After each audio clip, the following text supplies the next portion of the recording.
Dumela Chomi, welcome back to Gossip Cafe. Igama lami okay. If you're new here, welcome.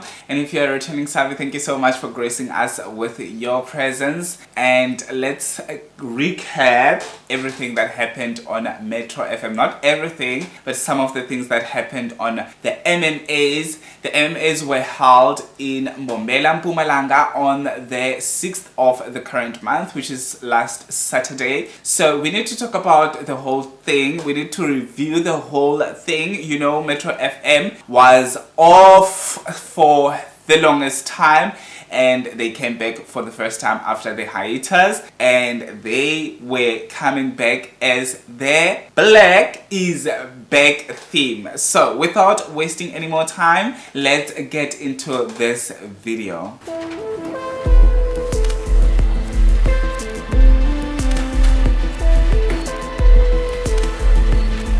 Welcome to Gossip Cafe.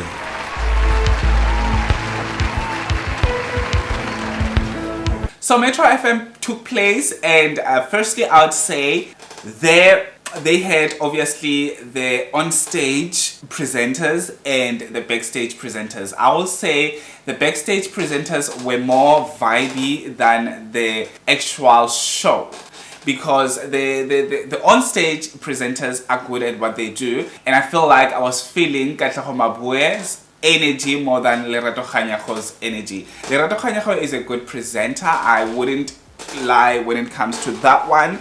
She is a good presenter, but I think the two were not blending together accordingly. There was moments whereby I'm saying, this is so cringy. This is so... Lerato Kganyago is so stiff most of the times. She is so stiff. She needs to loosen up. She needs to go with the flow. She needs to connect with other energies and stuff like that, because, oh my God, I was so bored to death when she started speaking, but when he started speaking, Katlego, I was like, oh my gosh, this guy is good at what he does. And on backstage, it was Somizi, and I forgot this other lady that he was actually presenting with. I wish that Somizi and Katlego Mabuya were presenting, or they were in front, both of them, and Lerato Kganyago and that girl would be at the back, because their personalities would have matched together and all of those things. But anyway, when it comes to the show was actually literally boring. And most of the times I would say South African musicians don't want to sing live, or they cannot sing live, because most of the times they were just pure garbage, singing nonsense, trying to remember their own lyrics all the time. That Beba song, I was looking forward to actually see them performing that Beba song. I mean, they're not even singing on that Beba song, but they even forgot their own lyrics of Ubeba. I mean, like, honestly. Anyway, so when it comes to the winners of the show, as I said, the show was boring overall. When I'm saying it was boring, is because of how disorganized a lot of things were. The actual sound engineer did a fair job, but the sound engineer or the sound was too bad, and also it was so disorganized that people were able to run into the stage and they didn't even know where to go, and this girl who's wearing like a dress from the 80s would come and try to help them way after they came out to go and pick up their trophies, which is the winners. And also another one that irritated me was when Umakati ran from Limpopo to Mbombela just to pick up her own trophy. I understand that it was her first trophy, but they could have just waited for the person to actually announce that Makati has arrived and Makati would like to come on stage to actually pick up her own trophy, because it was another segment, and the next thing Umakati pops up like a pimple from somewhere, running and all of those things. It's so much drama.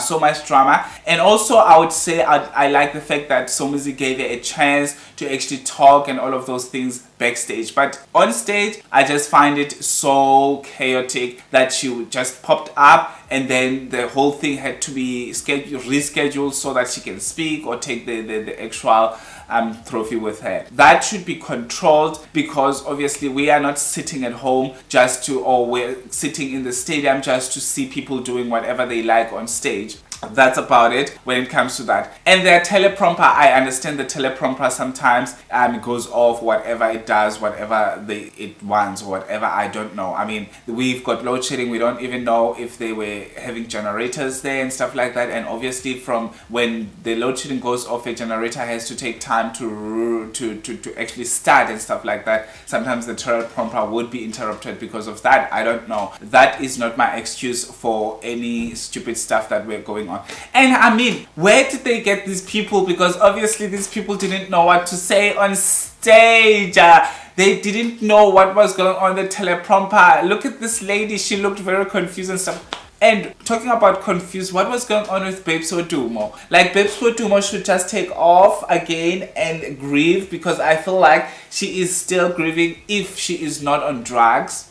Hopefully not, because she's raising a child, a boy child, who will end up being a drug lord as well, or a drug consumer as well, because you cannot do such things in front of children, or you cannot do such things when you've got children, especially at that tender age whereby you need to take care of them, you need to take care of their well-being. Anyway, I'm not saying that she is sniffing, but I'm saying she looked like she was sniffing something, or she looked like drunk, she looked like she was lost, and she looked, I don't know, I feel like she shouldn't even gone to the stage, because obviously we would understand Babes Wodumo is grieving, still grieving, and she's still young, and obviously she came to the industry, and the industry is very brutal and all of those things. She might be dealing with a lot of things right now.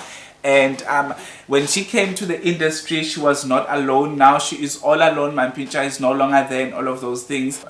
Anyway, Babes Wodumo, I wish you well. I wish you get better help and stuff like that, and come to terms with your reality at the moment, because wow, this is not really a laughing matter. Anyway, let's get into it once again, because I was out a bit there. So the person who won big, one of the people that won big, I just want to actually mention what he was actually, or he took home. It was AKA. AKA was one of the biggest winners of the night. AKA took away 4 awards in total. It was Best Collaboration Song, Best Hip Hop Artist, and Best Male Artist category, and what? Artist of the Year. Yes, Artist of the Year. Another person who took it home, and it was one of the biggest winnings, was Betusile Mcinga with Ngena Noah. It was Song of the Year. Another person who actually won big was Afrotainment, or DJ Tira, if I may say. And I don't know about DJ Tira, actually deserves to win, and a lot of artists did deserve to win. And I'm not gonna lie right now and say AKA shouldn't have won those actual awards, and he won those awards because he's no more people voted in numbers in order for him to actually get his last honor. AKA has been doing this for super long. People should just shut up and think, because AKA's fan base supported AKA while he was still alive. AKA was winning all over. AKA's music was played. AKA was just everywhere. AKA would drop something today and it would just go viral. That's how fantastic his fan base was. So we cannot be saying that AKA won all those hours because he's dead. No ways. No ways. You didn't vote for your faves, and that's why they did not win. And your faves cannot even sing live. They just beam over there. That's what you should get. That's what you're getting. Okay?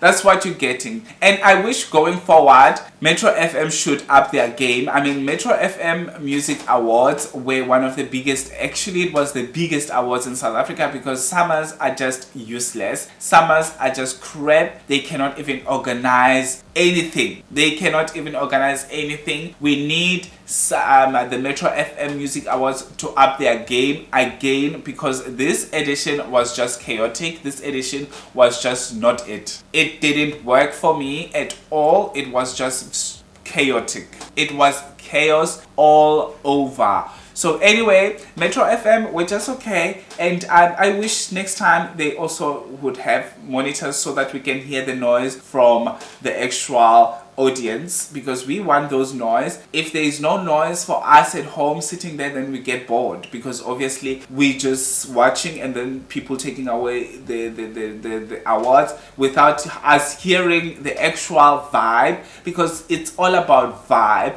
Awards are boring, but then it's all about vibe that the awards are giving us. And also the musicians should up their games, because South African musicians are so lazy, and some of them are actually not lazy. I mean, the only highlighted performance that I would say here was Mafikizolo. Mafikizolo went away with Lifetime Achievement. They actually should have got this best style artist, because they are always on point when it comes to their styling. And then they actually gave this guy the style awards. I mean, how do you do? But anyway, in South Africa, they would give anyone for best style awards. I mean, Big Zulu, is it Big Zulu? The other guy who was accused of rape, I forgot his name. The other guy who was accused of rape was also nominated for best styled artist. Like, honestly, how do you nominate someone who dresses like this best style, like yo and the other son? Anyway guys, this is the end of this video. Thank you so much for watching till this far. Please do me a favor, subscribe if you're not subscribed. Please let me know what are your concerns when it comes to Metro FM Music Awards, and also do like this video if you enjoyed it. I'll see you on my next upload. Have a fantastic one. Peace out.